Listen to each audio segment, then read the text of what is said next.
రజీ గారు నమస్తే అండి. నమస్తే అండి. ఇప్పుడు ఏదైతే రాష్ట్ర వ్యాప్తంగా నిన్న జరిగిన పీటీఎం 3.0 పేరెంట్ టీచర్ మీటింగ్ 3.0 అంటూ భారీ ఎత్తున చేయటాన్ని అసలు ఎలా చూడాలంటారు? దీన్ని అసలు ఎలా ఉపయోగపడుతుంది అంటారు ఇది పేరెంట్స్కి అనేది? యాక్చువల్గా మెగా పేరెంట్ టీచర్ మీటింగ్ 3.0 అంటే పేరెంట్స్ మీటింగ్ జనరల్గా స్కూల్స్లో పెడుతూనే ఉంటారు. ఎందుకంటే దానికి కండక్ట్ చేయడానికి స్కూల్ మేనేజ్మెంట్ కమిటీ అని అంతకుముందు గతంలో కూడా పెట్టారు. అది కంటిన్యూ అవుతూనే ఉంటారు.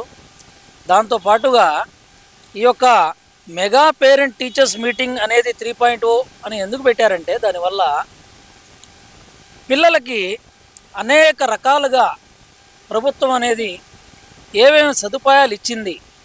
సపోజ్ ఉదాహరణకి లీప్ యాప్ అని ఒకటి, ఎల్ఈఏపి యాప్ అని ఒకటి ఇచ్చారండి. దానివల్ల ఏమవుతుందంటే పిల్లలకి వాళ్ళ మార్కులు కానివ్వండి, రిజిస్ట్రేషన్, వాళ్ళ అటెండెన్స్ కానివ్వండి, ప్రతిదీ కూడా దాంట్లో వాళ్ళు మెన్షన్ చేస్తూ ఉంటారు. మనం ఇంట్లో కూర్చొని పేరెంట్స్ ఎవరైతే మీటింగ్స్కి రాలేని వాళ్ళు, ఒకవేళ ఒకటేరా ఉన్నవాళ్ళు, అలాంటి వాళ్ళు వాళ్ళ పిల్లలు వాళ్ళ ట్రాక్ అనమాట, ఎడ్యుకేషనల్ ట్రాక్ ఎలా ఉందని చెప్పేసి దాంట్లో క్లియర్గా తెలుసుకోవచ్చు.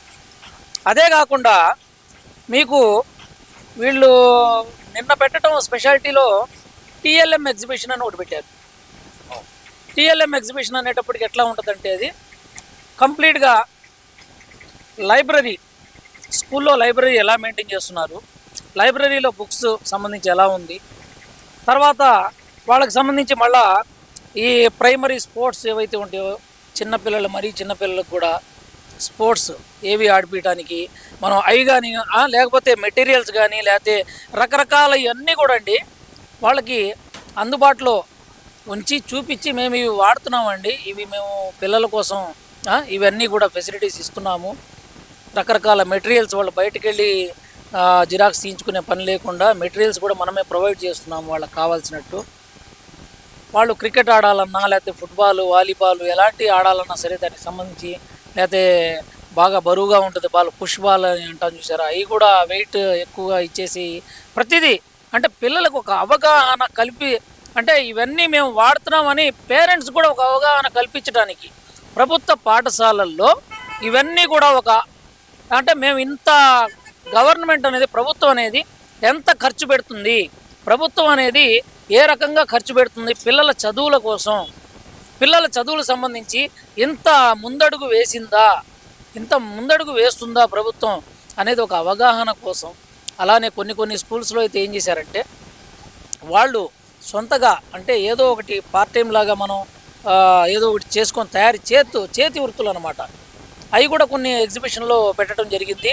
మేము అవి కూడా చూడటం జరిగింది. సో అవి కూడా ఏమవుతుందంటే దానివల్ల కూడా అంటే పిల్లల్లో ఆ యొక్క నైపుణ్యం, అంటే ఏదైతే ఈ వృత్తిపరంగా కూడా వాళ్ళు వృత్తిరీత్యా కూడా కొన్ని ఇలాంటి నైపుణ్యాలను కూడా ప్రదర్శించడం జరిగింది వాళ్ళు. సో ఇన్ని రకాలుగా అంటే ఒక అవగాహన అనేది స్కూల్ అనేది ప్రభుత్వ పాఠశాలలు ఏ రకంగా డెవలప్ అయినాయి, ఇప్పుడు ఏ రేంజ్లో ఉన్నాయి అనేది మనం తెలుసుకోవడానికి ఇక్కడ పిల్లలకు సంబంధించి అన్ని మధ్యాహ్నం డొక్కా సీతమ్మ భోజనం పథకం అనేది కూడా పెట్టడం జరిగింది. అది ఎంతవరకు బాగా జరుగుతుంది, అది ఎంతవరకు చేస్తున్నారు బాగా, అదే అసలు అక్కడ వండిన రైస్ కానివ్వండి, లేకపోతే ఇతర సామాగ్రి కానివ్వండి, ఏవైతే కూరలు కానివ్వండి ఎలా ఉంటున్నాయి, బాగుంటున్నాయా లేవా అని మనం అందరం కూడా ప్రతి పేరెంట్ కూడా నిన్న జరగటం మొత్తం రాష్ట్రమంతటా ప్రభుత్వ పాఠశాలలో చదివే ప్రతి పేరెంట్ కూడా వచ్చి చూసి వాళ్ళందరూ భోజనం చేసి తృప్తిగా మాకు ఈ స్కూల్ బాగుంది, ఈ స్కూల్ మేనేజ్మెంట్ బాగుంది, ఈ స్కూల్ మేనేజ్మెంట్ అంతా ప్రభుత్వం చేస్తుంది కాబట్టి ప్రభుత్వ పనితీరు బాగుంది అని చెప్పేసి కితాబిచ్చి మరీ అయితే వెళ్ళారు. అంటే ఇక్కడ ప్రధానంగా చూసుకుంటే కనుక ఈ స్కూల్ విద్యార్థులకి అదే పేరెంట్స్కి టీచర్స్కి మధ్యన మీటింగ్ పెట్టడం వల్ల, లేదంటే విద్యా ప్రమాణాలు ఎలా ఉన్నాయో తెలుసుకునే విధంగా ఈ ప్రభుత్వం చేయటం వల్ల రాబోయే విద్యా సంవత్సరాల్లో పేరెంట్స్లో ఏమైనా మార్పు వచ్చే అవకాశం ఉందంటారా? అంటే కొత్తగా విద్యార్థులను జాయిన్ చేసే అవకాశం కానీ, లేదంటే కనుక విద్యా వ్యవస్థలో వచ్చిన మార్పులు కానీ పేరెంట్స్ తెలుసుకునే అవకాశం ఉందంటారా? మరి తప్పకుండా ఉంటుందనే నేను భావిస్తున్నాను. ఎందుకంటే పేరెంట్స్కి చాలామంది ఎవరైతే నిన్న ఆ ఎగ్జిబిషన్ కానివ్వండి, ఆ పేరెంట్స్ మీటింగ్ ఆ మెగా పేరెంట్స్ టీచర్ మీటింగ్ ఎవరైతే హాజరయ్యారో వాళ్ళు తమ తమ ఇళ్ల దగ్గర ఆ స్థానికులందరితో ఎవరైతే ప్రైవేటు స్కూళ్ళల్లో బాగా డబ్బులు పెట్టలేని వాళ్ళు కానివ్వండి, ఖర్చు పెట్టలేని వాళ్ళు కానివ్వండి, లేకపోతే ఉండి ఉండక చదివించుకునే వాళ్ళు కూడా ప్రైవేట్ స్కూళ్ళల్లో ఎంతో కష్టాలు పడి చదివించుకునే వాళ్ళకైతే ఇది ఒక ఆశాజనకంగా ఒక అంటే పిల్లల భవిష్యత్ అనేది ఎంతో చాలా అద్భుతంగా ఉంది.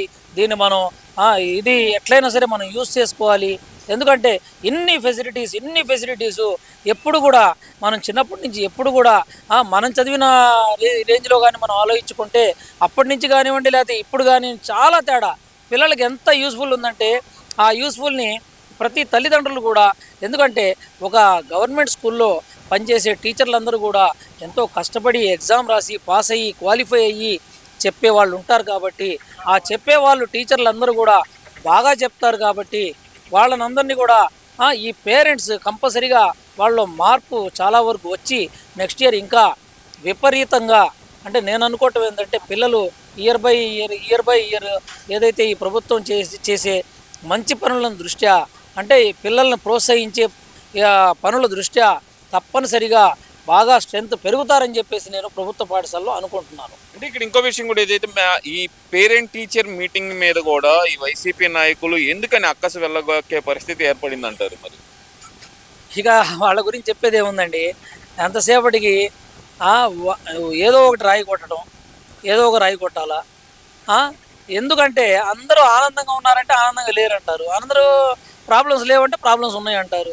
సో అట్లా అంటే అపోజిషన్ పాత్ర మేము కూడా ఏదో చేస్తున్నామని ఏదో మేము చేస్తున్నామని ప్రజల్లో తెలియపరచాలని ఒక వాళ్ళ ప్రయత్నం తప్పితే ఎక్కడా కూడా ప్రభుత్వ పాఠశాలకు రండి, మీ ప్రభుత్వ పాఠశాల ఏ ప్రభుత్వ పాఠశాలకైనా సరే వచ్చి చూడండి, ఎంత అద్భుతంగా ఎంత చక్కగా టీచర్లు కూడా ఎంతో ఆప్యాయతంగా తమ బిడ్డల్లాగా పిల్లల్ని కూడా తమ బిడ్డల్లాగా చూసుకుంటా వాళ్ళు ఎంతో అభివృద్ధి చేస్తున్నారు. అది కళ్ళారా చూసి కూడా వాళ్ళు కనుక ఇంకా దాని గురించి కామెంట్ చేస్తే ఇంకా మనం ఏం చేయలేమండి. మరి జగన్మోహన్ రెడ్డి కానీ వైసీపీ నాయకులు కానీ ఈ మధ్యకాలంలో చాలా ఆరోపణలు అయితే చేస్తున్నారు కూటమి ప్రభుత్వం మీద.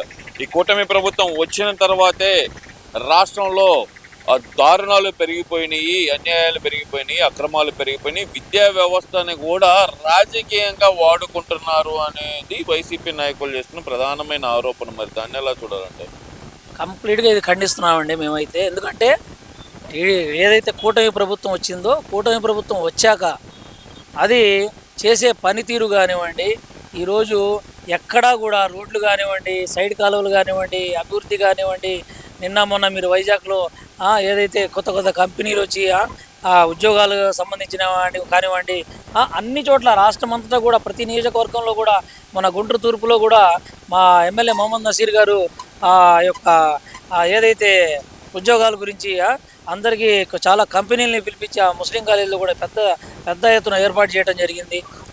సో ఇలాగా నిరుద్యోగాల్ని తగ్గించే దిశగా ప్రభుత్వం ఇక అన్నిట్లో ముందుకెళ్తా నిరుద్యోగాన్ని కూడా జయించాలనే ఉద్దేశంతో దాన్ని కూడా అభివృద్ధి చేసే దిశగా ప్రయాణిస్తుంటే లేదని చెప్పేసి వాళ్ళు అంటం అనేది నిజంగా హాస్యాస్పదం అని నేను అనుకుంటున్నాను. మరి ఓవరాల్గా చూసుకుంటే కనుక ఈ కూటమి ప్రభుత్వం వచ్చిన తర్వాత విద్యా వ్యవస్థలో వచ్చిన మార్పులు, విద్యార్థులు పాస్అవుట్ విధానం ఎలా ఉందనుకోవాలంటారు? ఎందుకంటే మీరు గెస్ట్ లెక్చరర్గా వెళ్తున్నారని తెలిసింది నాకు, ఎలా ఉందనుకోవచ్చు అంటారు ఇదంతా? తప్పకుండా అండి. నేను ఆ ఉద్దేశం ప్రకారం చూస్తే మాత్రం పక్కాగా వాళ్ళు స్టూడెంట్స్ అందరూ సాటిస్ఫాక్షన్గా ఉన్నారు. అన్నిట్లో కూడా పర్వాలేదు, సాటిస్ఫాక్షన్ ఏది కూడా వాళ్ళకి ఏమీ తక్కువేం అనిపించట్లా. ఎందుకంటే హాస్టల్స్లో ఉండే పిల్లలు కూడా బాగానే సాటిస్ఫాక్షన్ ఉన్నారు. వాళ్ళకి తగ్గట్టుగా ఏవైతే వాళ్ళకి భోజనంలో ఏర్పాట్లు వాళ్ళు 3 పూట్ల కానివ్వండి బ్రహ్మాండంగా చేస్తున్నారు. అలానే మిగతా దీంట్లో కూడా అన్నిట్లో కూడా ఇలాగే ఈ యొక్క ఇదిని స్టూడెంట్స్ తృప్తిగా ఉన్నారని నేను అనుకుంటున్నాను. ఎందుకంటే వాళ్ళకి కావాల్సిన సబ్జెక్ట్ కానివ్వండి, చదువు పట్ల కానివ్వండి, లేకపోతే ఇది కానివ్వండి, అన్నిట్లో కూడా వాళ్ళు తృప్తిగానే ఉన్నారు. వాళ్ళతో పాటు వాళ్ళ పేరెంట్స్ కూడా బాగానే తృప్తిగా ఉన్నారని చెప్పి నేను అనుకుంటున్నాను.